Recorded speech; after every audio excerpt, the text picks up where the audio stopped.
안녕하세요. 어르신들과 가족분들의 걱정을 조금이나마 덜어드리고 싶은 마음건강소입니다. 나이 들수록 점점 더 꺼내기 어려운 이야기 하나가 있죠. 바로 죽음입니다. 아이, 그런 소리 하지마. 재수 없다. 이 말 진짜 많이 들으셨을 거예요. 그런데 저는요, 의사 선생님들의 강연, 책, 연구들을 보면서 죽음을 조금 다르게 보기 시작했습니다. 죽음을 공부하면 오히려 오늘이 덜 무서워진다. 오늘은 제가 그 공부를 통해 직접 깨달은 것들을 여러분께 정리해서 들려드리려고 합니다. 죽음은 사고가 아니라 몸과 마음이 천천히 정리되는 과정. 우리가 보통 떠올리는 죽음은 이렇죠. 잘 지내다가 어느 날 갑자기 스위치를 탁 끄듯이 끝나는 느낌. 그런데 의사들의 이야기를 듣다 보니 죽음은 대부분 그렇게 오지 않더라고요. 제가 이해한 죽음은 이런 모습에 가깝습니다.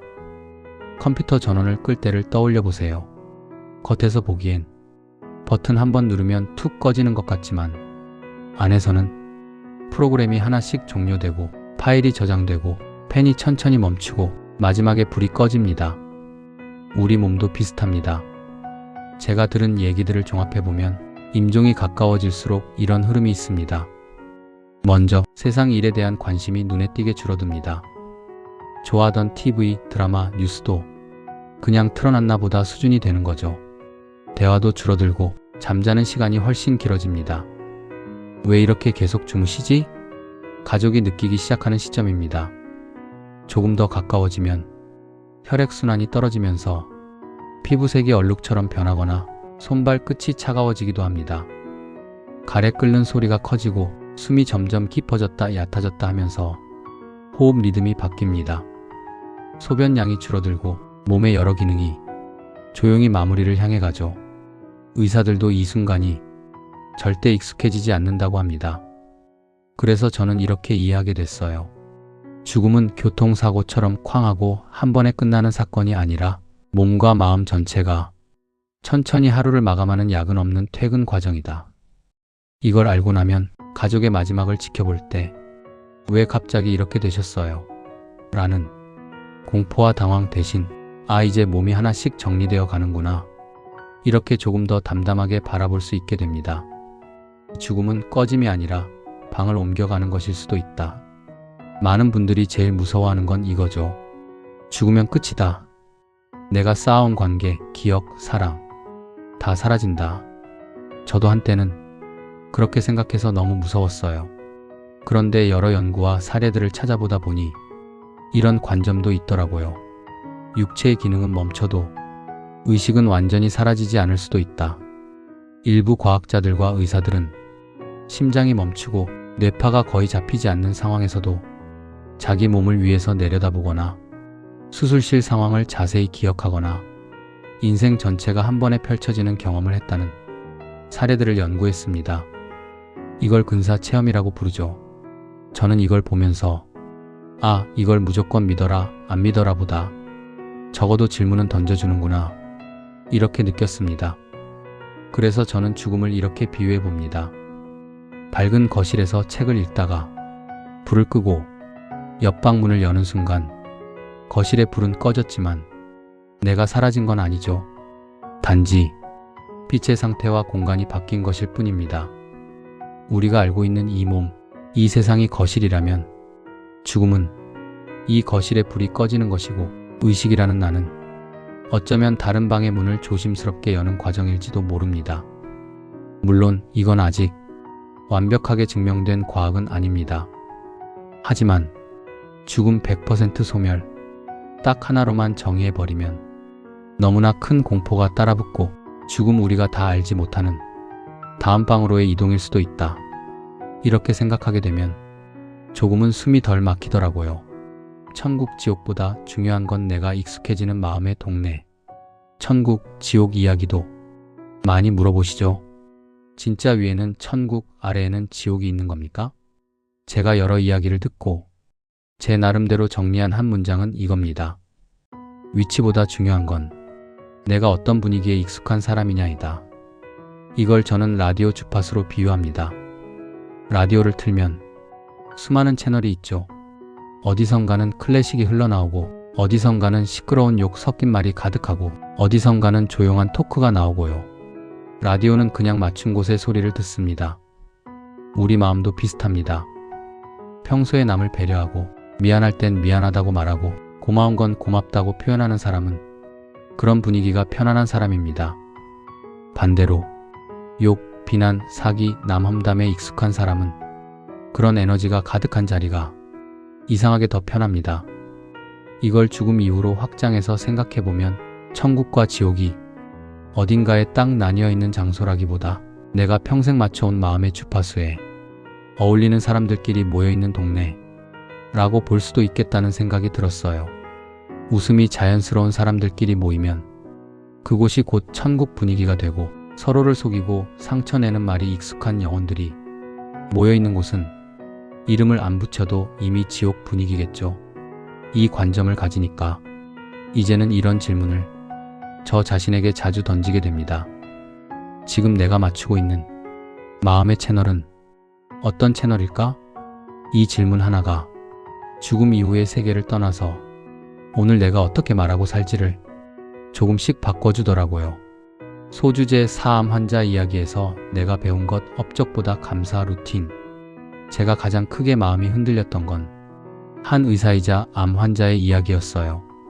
그분은 오랫동안 환자를 돌보던 내과 의사였는데 어느 날 본인도 암 진단을 받습니다. 큰 수술을 하고 배에는 긴 흉터가 남고 일상에도 불편함이 생겼죠.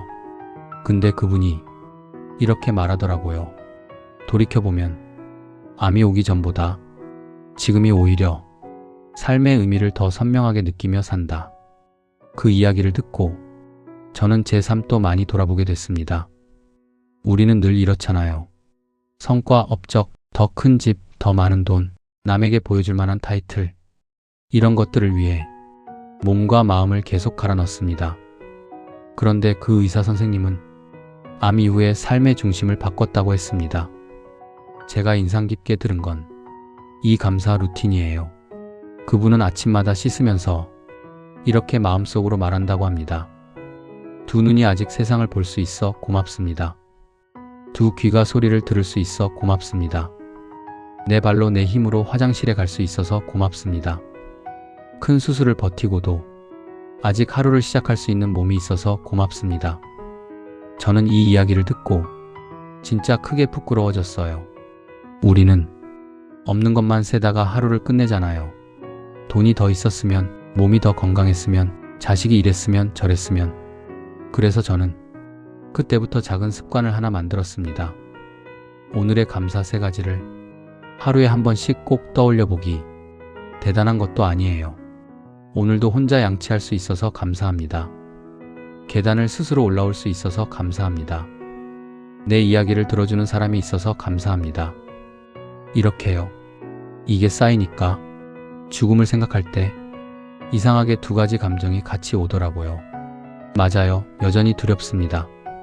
하지만 동시에 그래도 여기까지 잘 살았다는 작은 만족감도 함께 올라옵니다. 지금 우리가 할 수 있는 죽음 준비 3가지. 마지막으로 제가 이 공부를 하면서 이건 정말 누구나 해보면 좋겠다 생각한 실천 3가지를 정리해서 마무리하고 싶어요. 1. 죽음 이야기에 너무 겁먹지 말고 조용히 꺼내보기. 건강할 때는 죽음 이야기 꺼내면 다들 손살에 칩니다. 그런 말 하지 마라, 재수 없다. 그런데 막상 병이 오고 나면 정작 그 얘기를 편하게 꺼낼 기회가 없습니다. 그래서 저는 아직 크게 아프지 않을 때 가족끼리 이렇게 한 번씩 나누면 좋겠다고 느꼈어요. 내가 나중에 많이 아프면 어떤 치료까지 받고 싶을까? 연명치료는 어느 정도까지 원할까? 장례는 어떻게, 누구에게 부담을 덜 주는 방식일까? 이런 얘기를 농담 반, 진담 반으로라도 슬쩍슬쩍 꺼내보는 겁니다. 죽음을 미리 이야기한다고 죽음이 빨리 오는 것도 아니고 오히려 그때 가서 서로 덜 후회하게 됩니다. 이 감사 근육 키우기 하루 1분이면 충분. 죽음 공부를 하면서 제가 제일 크게 느낀 건 이거예요. 죽음이 두렵지 않은 사람은 대부분 오늘에 감사하는 연습이 잘 돼 있다. 그래서 여러분께도 이 연습을 한번 제안드리고 싶습니다. 하루에 딱 1분만 투자해서 오늘 내가 감사한 것 3가지를 마음속으로만 혹은 수첩에 적어보기. 숨 쉬는 게 편안해서 고맙고, 내 이름을 기억해주는 사람이 있어서 고맙고, 이 영상을 보며 함께 생각해줄 수 있어서 고맙고. 처음엔 어색하지만 한 달만 계속해보면 죽음에 대한 생각도 조금씩 결이 바뀌는 걸 느끼실 거예요. 3. 내가 어떤 사람이 되고 싶은지 한 번 더 묻기. 죽음 이후의 세계가 어떤 모습이든 간에 지금 분명한 건 지금 이 순간의 나는 내가 해온 선택들의 결과라는 사실입니다. 그래서 저는 이 질문을 자주 던지려고 합니다. 내가 세상을 떠날 때 어떤 사람으로 기억되고 싶은가? 항상 불평만 하고 떠나는 사람인지, 아니면 어려운 중에도 따뜻한 말 한마디 남기고 떠나는 사람인지. 이 질문이 생기면서 자연스럽게 말투, 표정, 작은 선택들이 조금씩 달라지기 시작했습니다. 마무리 언젠가 떠난다는 사실이 오늘을 더 소중하게 만든다. 여러분, 우리는 모두 결국 이 세상을 떠납니다. 나의 순서대로 가는 것도 아니고 예고장 받고 가는 것도 아니죠. 그래서 저는 이 말을 참 좋아하게 됐습니다. 언젠가 떠난다는 걸 기억하면 오늘이 선물처럼 보인다. 죽음을 떠올리는 건 우울해지자는 게 아니라 싸울 일 덜 싸우고, 미워할 사람 덜 미워하고, 고마운 사람 더 자주 안아주자는 이야기라는 걸 요즘 더 많이 느끼고 있습니다. 언젠가 우리 모두 이쯤이면 잘 살았다. 이 말을 조용히 할 수 있기를 바라면서 오늘 영상은 여기서 마칠게요. 여러분, 오늘 하루를 무사히 버티고 계신 그 자체로 정말 수고 많으셨습니다. 그리고 살아계셔서 고맙습니다. 주변 어르신들께도 꼭 공유해 주세요.